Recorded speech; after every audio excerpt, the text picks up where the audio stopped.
তো আজ আমরা দেখতে যাচ্ছি Korean drama no tail to tell, যেটা মাত্র কয়েকদিন আগেই রিলিজ হয়েছে।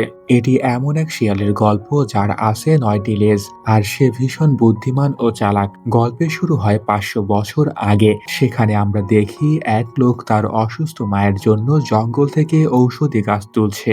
হঠাৎ জঙ্গল থেকে শিয়ালের চিৎকার শোনা যায়। লোকটা খুব ভয় পেয়ে যায়।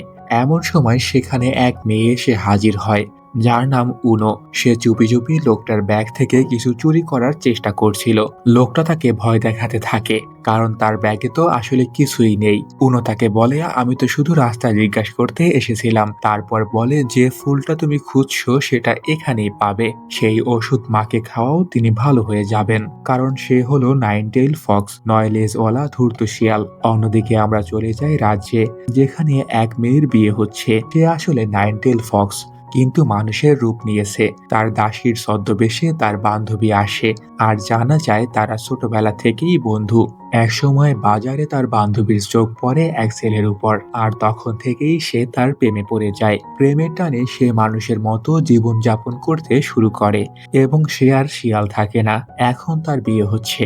হঠাৎ উনোর এক দর্শন হয়। সে ভবিষ্যৎ দেখতে পারে। সে দেখে গ্রামবাসীরা তাদের পেছনে লেগেছে, এবং তার সেই বান্ধবী যে মানুষ হওয়ার পথ বেছে নিয়েছিল, সে কখনো সুখী হতে পারবে না। কারণ শিয়াল যদি মানুষ হয়, তাকে সব সময় দুঃখ পেতে হয়। দৃশ্য চলে আসে বর্তমান সময় 2026 সালে। উনো দাঁড়িয়ে আছে, আর তার সামনে এক ছেলে পড়ে আছে। মাথা থেকে রক্ত বের হয়ে উনোর পায়ের কাছে পৌঁছাচ্ছে।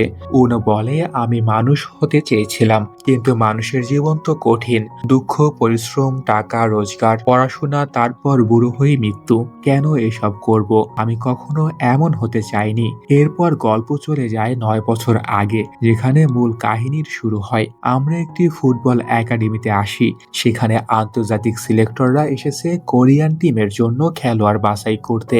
সবার নজর শিওকো নামের এক ছেলের দিকে। সে ভালো খেলোয়াড় এবং শীঘ্রই জাতীয় দলে সুযোগ পেতে পারে। কিন্তু তখন আরেক ছেলে শিয়ন দুর্দান্ত গোল করে সিলেক্টরদের নজরে আসে। কোচ সিলেক্টরদের কাছে তার বদনাম করতে থাকে। সে খারাপ প্লেয়ার, আজ ভাগ্যক্রমে গোল করে ফেলেছে। পরে কোচ তাকে একা ডেকে উল্টো ঝুলিয়ে মারতে থাকে। তুই কেন গোল করলি?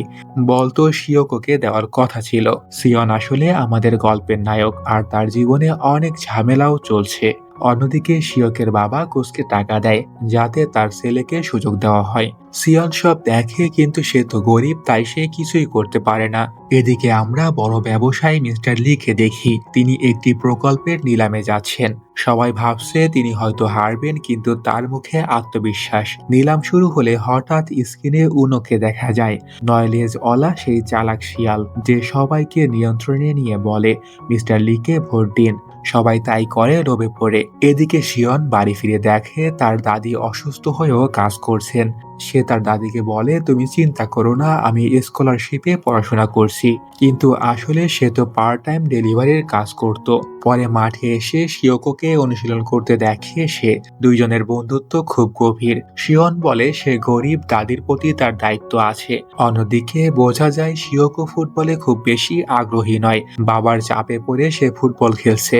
উনো মিস্টার লির সঙ্গে থাকে। কথাবার্তায় বোঝা যায় সে টাকা নিয়ে কাজ করে। সে মিস্টার লিকে জীবন্ত নরক দেখায়, আবার চার্চে নিয়ে যায়। তারপর রেস্টুরেন্টে বলে, আমাকে জিজ্ঞেস করবেন না আমি কি কি করতে পারি। আমি সব সময় খারাপ কাজ করি, কারণ ভালো কাজ করলে মানুষ হয়ে যাব। আর আমি তো মানুষ হতেই চাই না। কিছুক্ষণ পর খবর আসে প্রকল্প তারাই পেয়েছে।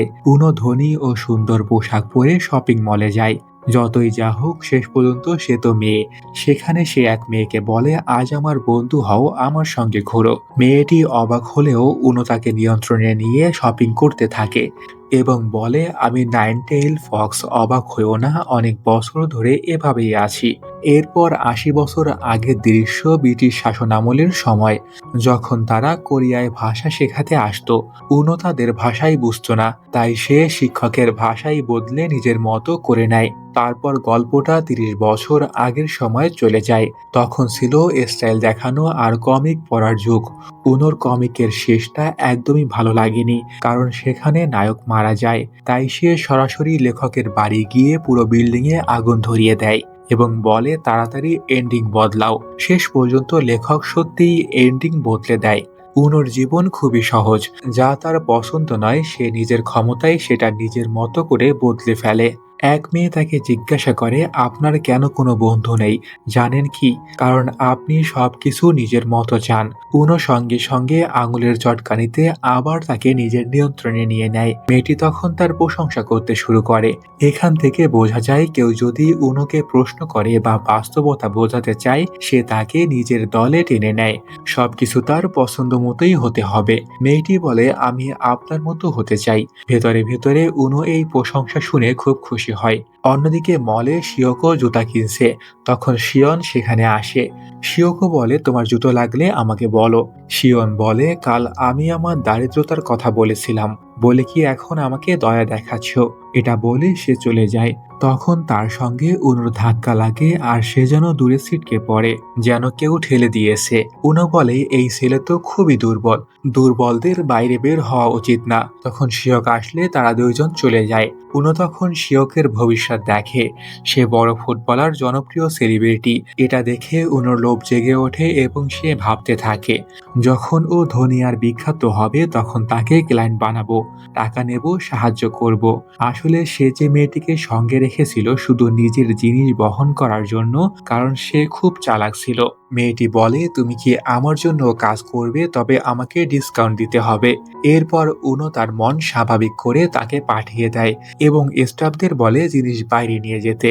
এমন সময় বিদ্যুৎ চলে যায় এবং সেখানে এক বৃদ্ধ আসে। তার নাম গুণ। ওদিকে দুই ছেলে বাড়িতে ফিরছে। শিয়ক বলে, আমি তোমাকে গরিব ভেবে জুতা অফার করিনি, এটার জন্য আমি দুঃখিত। শিয়ন বলে, আরে ছেড়ে দাও, চলো প্র্যাকটিস করি। এদিকে গুণ আর উনো রেস্টুরেন্টে বসে। উনো বলে, তুমি কি প্রথমবার মানুষের জগতে এসেছো? এখানে নিয়ম আছে, কাউকে নিয়ে এলে তাকে খাওয়াতে হয়, তাই আমার জন্য খাবার কিনে দাও। আসলে উনোর চরিত্র খুব লোভী, সে সব জায়গা থেকে নিজের লাভ চায়। গুণ বলে সে জানে না কি করবে, কিন্তু কথায় বোঝা যায় বাকি সবাই মানুষ হয়ে গেছে, শুধু উনো বাকি। গুণ তাকে বোঝাতে আসে যে তারও মানুষ হওয়ার সময় এসেছে। উনো বলে, না না, টাকা কামিয়ে শপিং করে আমি বেশ খুশি আছি, মানুষ আমি হব না। গুণ বলে, তোমাকে বেছে নিতে হবে, মানুষ হবে নাকি হারিয়ে যাবে। রাগ করে উনো সেখান থেকে চলে যায়। ওদিকে দুই ছেলে ফুটবল খেলছে। বল উড়ে এসে উনোর মাথায় লাগে। শিয়ন বল খুঁজতে এসে দেখে উনো বলটা মাটিতে মেরে ফাটিয়ে দিয়েছে। সে অবাক হয়ে জিজ্ঞাসা করে, তুমি এটা কিভাবে করলে? উনো বলে, তুমি কিছুই পারবে না, কিন্তু তোমার বন্ধু বড় সেলিব্রিটি হবে। সে নানা কথা বলে তাকে অপমান করতে থাকে। কিন্তু শিয়ন অবাক হয়ে বলে, তুমি কি পাগল নাকি? উনো বলে, আমি সত্যি বলছি। এদিকে মিস্টার লি প্রজেক্ট পাওয়ার আনন্দে মদ খেয়ে দ্রুত গাড়ি চালাতে গিয়ে শিয়ককে ধাক্কা দেয়। শব্দ শুনে শিয়ন দৌড়ে এসে সব দেখে, কিন্তু মিস্টার লি পালিয়ে যায়। শিয়ককে হাসপাতালে নেওয়া হয়। এদিকে মিস্টার লি ড্যাশ ক্যামের মেমোরি খুলে প্রমাণ মুছে ফেলে। শিয়ন পুলিশ স্টেশনে যায়। তখন মিস্টার লি ড্রাইভার এসে মিথ্যা স্বীকার করে। সে বলে, আমি গাড়ি চালাচ্ছিলাম, এটা আমি করেছি। শিয়ন বুঝে যায় সে মিথ্যা বলছে এবং চিৎকার করে আসল অপরাধীর কথা জানতে চায়। এদিকে দুর্ঘটনার খবর ছড়িয়ে পড়ায় মিস্টার লির প্রজেক্ট বাতিল হয়ে যায়। রাগে সে একটি উইশকার জ্বালায় এবং অদ্ভুত এক জায়গায় পৌঁছায়। এটা ছিল উনোর বাড়ি। উনো বলে, তোমার ইচ্ছা বলো। সে এমন কিছু চায় যা শুনে উনো রাজি হচ্ছিল না, কিন্তু দ্বিগুণ টাকা দেওয়ার কথা শুনে রাজি হয়ে যায়। হাসপাতালে শিয়ন শিয়কোকে দেখতে এসে দেখে উনো বসে আছে। সে জিজ্ঞেস করে, তুমি এখানে কেন? উনো বলে, তোমার স্মৃতি মুছতে এসেছি। তখন হঠাৎ উনোর আরেকটি দর্শন হয়। সে দেখে শিয়ন ভবিষ্যতে বড় ফুটবল স্টার হয়েছে। সে অবাক হয়, শিয়কোর ভবিষ্যৎ যেন শিয়নের কাছে চলে এসেছে। উনোর বুক কেঁপে ওঠে। শিয়ন তাকে ধরে ফেলে আর দেখা যায় উনোর 9টি লেজ বের হয়ে আসে। এটা দেখে শিয়নের চোখ কপালে ওঠে। এটা আসলে কি ছিল? এখানেই এপিসোড 1 শেষ হয়ে যায়। শেষে একটা কথা বলে রাখি, 9 লেজওয়ালা শিয়ালের গল্প কোরিয়ায় খুব জনপ্রিয়, তাই এসব শুনে কেউ খুব অবাক হবেন না। যেমন আমাদের দেশেও নানা লোককথার গল্প আর বিশ্বাস আছে, তেমনি তাদেরও এই ধরনের গল্প আছে। তো ঠিক আছে, দেখা হবে পরবর্তী এপিসোডে। চ্যানেলটি সাবস্ক্রাইব করতে ভুলবেন না। আল্লাহ হাফেজ।